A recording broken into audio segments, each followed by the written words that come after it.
23 जून को श्रीनगर में जेल में संदेहास्पद स्थिति में श्यामा प्रसाद मुखर्जी जी ने अंतिम सांस ली थी। जिस संदेहास्पद स्थिति में उनकी जान गई, वो हम सब के लिए अभी तक एक प्रश्नवाचक चिन्ह बन करके रहा है। उनका जीवन एक देशभक्त के रूप में, एक शिक्षाविद के रूप में और एक सामाजिक न्याय दिलाने वाले नेता के रूप में हम सब जानते हैं।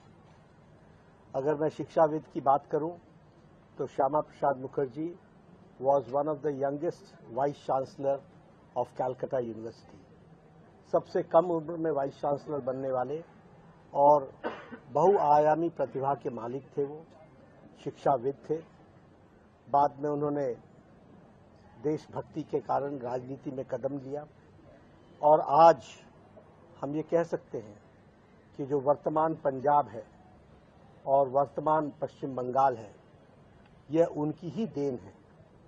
उन्होंने उस समय जब भारत का विभाजन हो रहा था और उस समय के कांग्रेस के नेताओं ने एक तरीके से समझौते में और मुस्लिम लीग ने सारा पंजाब और सारा बंगाल लेने की ठानी थी, तो उस समय जन आंदोलन करके पंजाब में और बंगाल में लड़ाई लड़ने का और जनता को जागृत करने का काम श्यामा प्रसाद मुखर्जी जी ने किया था।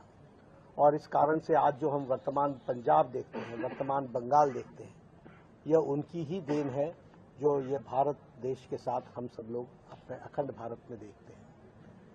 श्यामा प्रसाद मुखर्जी जी ने अपना जीवन एक विचारधारा के लिए सारा जीवन लगाया। वो कभी सत्ता पर बैठने के लिए नहीं आए थे। वो अनेकों बार सत्ता पर आए और हमेशा विचार के लिए उन्होंने सत्ता को त्यागा। जब वो बंगाल में थे तो वो मंत्री थे, लेकिन उन्होंने विचार के कारण उस पद को त्यागा। जब वो नेहरू जी की पहली कैबिनेट बनी तो नेहरू जी की पहली कैबिनेट में वो उद्योग मंत्री थे। उन्होंने उस समय जवाहरलाल नेहरू जी के स्यूडो सेकुलरिज्म, छद्म धर्मनिरपेक्षता, इसके खिलाफ उस समय आवाज उठाई थी और उन्होंने कहा था कि जिस तरीके से आप मुस्लिम लीग और सांप्रदायिक ताकतों के सामने घुटना टेक रहे हैं, इससे वह अपनी मत भिन्नता रखते हैं। और उन्होंने जम्मू कश्मीर का विषय उठाया कि कोई कारण नहीं है कि आप धारा 370 को लागू करें। और धारा 370 के लिए उस समय नेहरू जी ने इसको आगे बढ़ाया था। उन्होंने त्यागपत्र दिया और एक नारा लगाया, एक देश में दो निशान, दो विधान, दो प्रधान नहीं चलेंगे। और इसी नारे को लेकर के उन्होंने सत्याग्रह किया।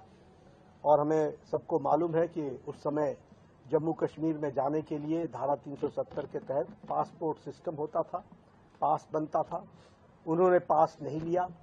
उनको जम्मू कश्मीर के बॉर्डर पर रोक लिया गया और जब उन्हें रोक करके गिरफ्तार किया गया, उसके बाद लगभग 1 महीने बाद वो संदेहास्पद स्थिति में जम्मू कश्मीर की जेल में उन्होंने अंतिम सांसें ली। श्यामा प्रसाद मुखर्जी जी की माताजी ने जवाहरलाल नेहरू से कहा कि इसके जांच कराओ, और उनके शब्द हैं कि मुझे तुम्हारी दलील, तुम्हारी यानी जवाहरलाल नेहरू की दलील नहीं चाहिए, मुझे अपने बेटे की मौत की जांच चाहिए। लेकिन जवाहरलाल नेहरू उस समय के प्रधानमंत्री ने जांच करने से इनकार कर दिया। और जिस बात की लड़ाई के लिए श्यामा प्रसाद मुखर्जी ने बलिदान दिया, उस लड़ाई को लड़ते हुए भारतीय जनसंघ और बाद में भारतीय जनता पार्टी अविरल लड़ाई लड़ती रही। और हम सब जब जानते हैं कि आदरणीय प्रधानमंत्री मोदी जी के नेतृत्व में 2019 के 6 अगस्त को लोकसभा, 5 अगस्त और 5 अगस्त राज्यसभा और 6 अगस्त लोकसभा में धारा 370 को धाराशाही कर दिया गया और एक देश में एक निशान, एक विधान, एक प्रधान ये स्थापित हुआ। इसको भी हमको ध्यान में रखना चाहिए। इसलिए श्यामा प्रसाद मुखर्जी के जीवन पर, उनके कहे कदमों पर चलने वाले करोड़ों लोगों ने भारतीय जनसंघ और भारतीय जनता पार्टी की तरफ से इस लड़ाई को आगे बढ़ाया और हम एक निर्णायक मोड़ तक पहुंचे हैं। हमें आज जब बलिदान दिवस में हम उनको याद करते हैं, उन परिस्थितियों में जब एक वरिष्ठ नेता की संदेहास्पद मौत होती है और उसकी जांच तक नहीं होती है, कैसा प्रजातंत्र उस समय रहा होगा, कैसे उस समय के कांग्रेस के प्रधानमंत्री उस समय अपना वर्ताव किया करते थे। लेकिन प्रजातंत्र मजबूत होते होते आज यहाँ तक पहुंचा है। आज करोड़ों लोग श्यामा प्रसाद मुखर्जी जी के जीवन पर और उनके काम को आगे बढ़ाने के लिए करोड़ों कार्यकर्ता बलिदान देने के लिए तैयार हैं और उनके रास्ते पर चलने के तैयार हैं।